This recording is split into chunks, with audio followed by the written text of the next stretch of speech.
ଶିମ୍ବରେ ଦୁଇଟା ନୂଆ ଜବରଦସ୍ତ ସ୍ୱାଦର ରେସିପି ଯେଉଁଟା ପଖାଳ ଭାତ ହେଉ କି ଗରମ ଭାତ ହେଉ ସବୁଥିରେ ଖାଇବା ପାଇଁ ଭଲ ଲାଗିବ।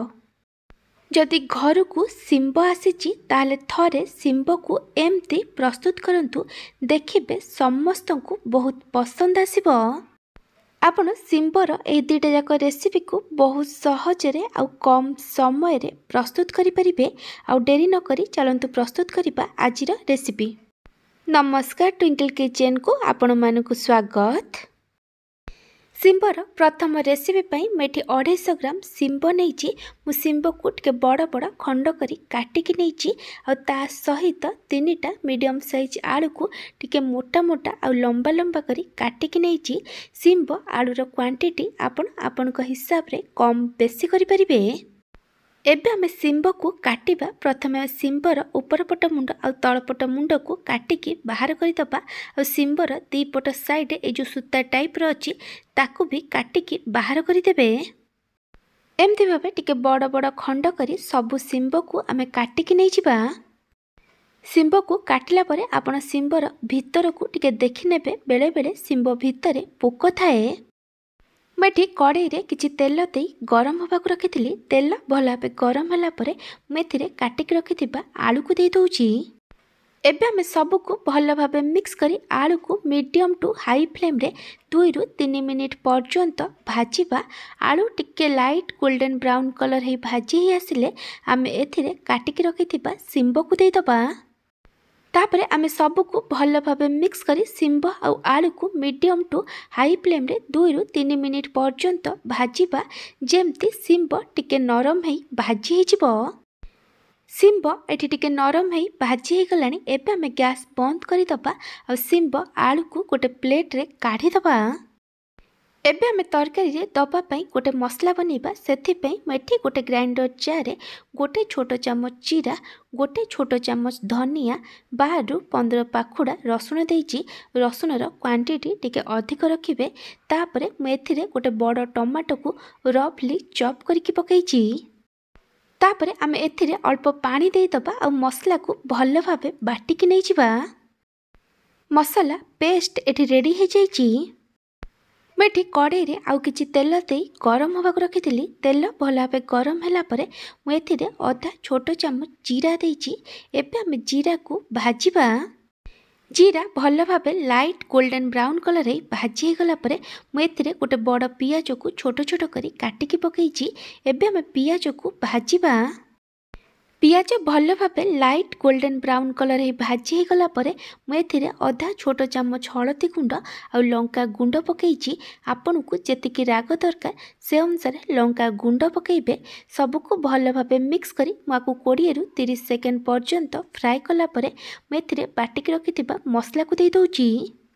ଏବେ ଆମେ ସବୁକୁ ଭଲ ଭାବେ ମିକ୍ସ କରି ମସଲାକୁ ଭଲସେ କଷିବା, ଯେମିତି ମସଲାର କଞ୍ଚା ବାସ୍ନା ପଳେଇବ। ମସଲା ଏଠି ଭଲସେ କଷି ହେଇଗଲାଣି। ଏଠି ମସଲାର କଞ୍ଚା ବାସ୍ନା ପଳେଇଲାଣି। ଏବେ ମୁଁ ଏଥିରେ ଭାଜିକି ରଖିଥିବା ଶିମ୍ବ ଆଉ ଆଳୁକୁ ଦେଇ ଦେଉଛି। ଏବେ ଆମେ ସବୁକୁ ଭଲ ଭାବେ ମିକ୍ସ କରି ମସଲା ସହିତ ଶିମ୍ବ ଆଉ ଆଳୁକୁ 3ରୁ 4 ମିନିଟ୍ ପର୍ଯ୍ୟନ୍ତ କଷିବା। ଏମିତି କଷିବା ଦ୍ୱାରା ତରକାରୀର ଟେଷ୍ଟ ବହୁତ ଭଲ ଆସିବ। ଏଠି 3ରୁ 4 ମିନିଟ୍ ହେଇଗଲାଣି। ଏବେ ଆମେ ଏଥିରେ ପାଣି ଦେବା। ଆପଣଙ୍କୁ ତରକାରୀରେ ଯେମିତି କନସିଷ୍ଟେନ୍ସି ଦରକାର ସେ ଅନୁସାରେ ପାଣି ଦେବେ। ତାପରେ ଆମେ ଏଥିରେ ସ୍ୱାଦ ଅନୁସାରେ ଲୁଣ ପକାଇବା। ଏବେ ଆମେ ସବୁକୁ ଭଲ ଭାବେ ମିକ୍ସ କରି ତରକାରୀକୁ ହାଇ ଫ୍ଲେମ୍ରେ 1ରୁ 2 ମିନିଟ୍ ପର୍ଯ୍ୟନ୍ତ ଫୁଟିବା ପାଇଁ ଛାଡ଼ିଦେବା। ତରକାରୀ ଏଠି ଭଲସେ ଫୁଟିଗଲାଣି। ତରକାରୀକୁ ଆଉ ଥରେ ଭଲ ଭାବେ ମିକ୍ସ କରିଦେବା। ତାପରେ ଆମକୁ କଭର୍ କରି ଲୋ ଫ୍ଲେମ୍ରେ 8ରୁ 10 ମିନିଟ୍ ପର୍ଯ୍ୟନ୍ତ କୁକ୍ କରିବା, ଯେମିତି ଶିମ୍ବ ଆଉ ଆଳୁ ଭଲସେ ସିଝିଯିବ। 8ରୁ 10 ମିନିଟ୍ ପରେ ମୁଁ ଏଠି ଘୋଡ଼ଣୀ କାଢ଼ି ଦେଇଛି। ମୁଁ ଏଠି ଆପଣଙ୍କୁ ଦେଖାଇ ଦେଉଛି ଏଠି ଆଳୁ ଆଉ ଶିମ୍ବ ଭଲସେ ସିଝି ଯାଇଛି। ଏବେ ଆମେ ତରକାରୀକୁ ଭଲ ଭାବେ ମିକ୍ସ କରିଦେବା। ତାପରେ ଆମେ ଏଥିରେ ଗୋଟେ ଛୋଟ ଚାମଚ ଗରମ ମସଲା ଗୁଣ୍ଡ ଦେବା। ଏବେ ଆମେ ତରକାରୀକୁ ଆଉ ଥରେ ଭଲ ଭାବେ ମିକ୍ସ କରି ମିଡ଼ିୟମ୍ ଫ୍ଲେମ୍ରେ 1ରୁ 2 ମିନିଟ୍ ପର୍ଯ୍ୟନ୍ତ କୁକ୍ କରିବା। एटी 1 ରୁ 2 मिनिट हो गलानी तरकारी को आउ थे भल भाव मिक्स करदबा आ गैस बंद करदबा। आपण चाहिए आ उपरे किछि काटिकी धनिया पत्र पकई पारिबे। ए सिंब आलू तरकारी एटी रेडी हो जाइछि। मु आपनकु गोटे छोट रिक्वेस्ट करुछि, जदि आपनकु एही रेसिपी भल लागिबो तालाकु लाइक करिवे, आपनकु सांग मानक सहित शेयर करिवे। जदि एपर्यंत मो चैनल को सब्सक्राइब करि नाहंती ताले सब्सक्राइब करबा को जमार भूलिबेनी। पाखर थिया बेल आइकन ने ऑल नोटिफिकेशन ने क्लिक करिवे। एहा द्वारा मो जो वीडियो आसीबो आपण प्रथमे देखि परिबे। जदि फेसबुक रे देखुचंती ताले फॉलो करबा को जमार भूलिबेनी। सिंबर सेकेंड रेसिपी पाई मैं 250 ग्राम सिंब को टिके बड़ बड़ खंड करी काटिकी नहीं आ सहित 3टा मीडियम साइज आलूर ऊपर चोपा को छड़े आलू को टिके मोटा मोटा आ लंबा लंबा करी काटिकी नहीं। आलू एठी ऑप्शनल अच्छी। सिंब आ आलूर क्वांटिटी आपण हिसाब रे कम बेसी करि परिबे। मुझे कड़े रे किछि सोरिष तेल दे गरम होगा रखी। सोरिष तेल जगार आपन रिफाइंड ऑयल नहीं पारे, किंतु सोरिष तेल रे एही रेसिपी बनइले तार टेस्ट बहुत भल आसी थाए। तेल भल भाव गरम हो गला परे मेथिरे काटिकी रखिथिबा आलू को दे देइछि। आलू को मीडियम टू हाई फ्लेम रे 2 ରୁ 3 मिनिट पर्यंत भाजिला परे मेथिरे काटिकी रखिथिबा सिंब को दे दउछि।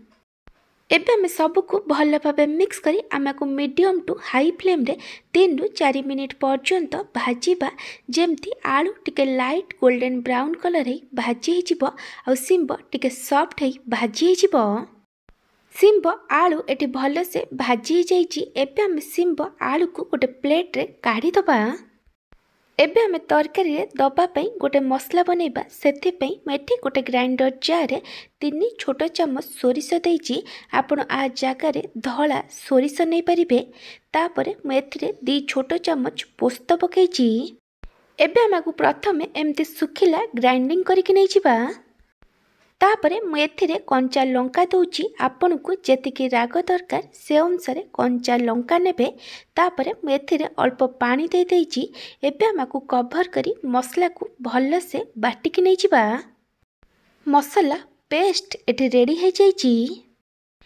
मु एठी गोटे स्टील रो टिफिन नैछि। एबे आमे एथिरे बाटिकी रखिथिबा मसला को दे दबा। तापरे मु एथिरे 1/4 टेबल स्पून हळदी गुंड आ कलर पई काश्मीरी लंका गुंड पकेइछि। एठी ऑप्शनल अछि। एबे आमे एथिरे स्वाद अनुसार लूण पकेइबा आ टेस्ट को बैलेंस करिबा पई मु एथिरे आधा छोट चम्मच चीनी देइछि। एठी ऑप्शनल अछि। एबे आमे सब को भल से मिक्स करि दबा। तापरे आमे एथिरे भाजिकी रखिथिबा सिंब आ आलू को दे दबा आ सबु को आउ थरे भल भाबे मिक्स करि दबा। आपण एही रेसिपी को जगह रे देखुचंती कमेंट सेक्शन में जणैबे। सबु को भल भाबे मिक्स कला परे मेठी ग्राइंडर जार को धोईकी अल्प पानी दे देइछि। बेसी पानी दबा दरकार नहीं। सबु को आउ थरे भल भाबे मिक्स करि दबा। एबे आमे एथिरे टमाटो दबा। मेठी गोटे बड़ टमाटो को टिके बड़ बड़ खंड करी काटिकी देइछि। तापरे मु एथिरे कंचा लंका दउछि। आपन को जेतिकी राग दरकार से अनुसार कंचा लंका देबे।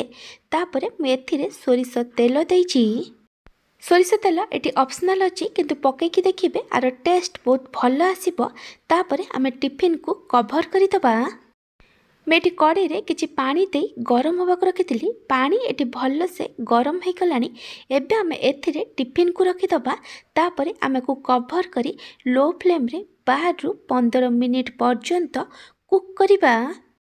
15 मिनिट पर मेटी घोड़णी को काढ़ी देइछि। एबे आमे टिफिन को पानी रू काढ़ी दबा आ टिके ठंडा हबा को दबा। टिफिन टिके ठंडा हला परे मु तार घोड़णी को काढ़ी देइछि। एटी सिंब आलू भल से सिझी जाइछि। एबे आमे सब को आउ थरे भल भाबे मिक्स करि दबा। बांफ दिया सिंब आलू तरकारी एटी रेडी हो जाइछि। जदि आपन को सिंबर ए 2 प्रकार रेसिपी भल लागिथिबो ताले को लाइक करिवे। आपन को सांग मानक सहित शेयर करिवे। जदि एपर्यंत मो चैनल को सब्सक्राइब करि नाहंती ताले सब्सक्राइब करबा को जमार भूलिबानी।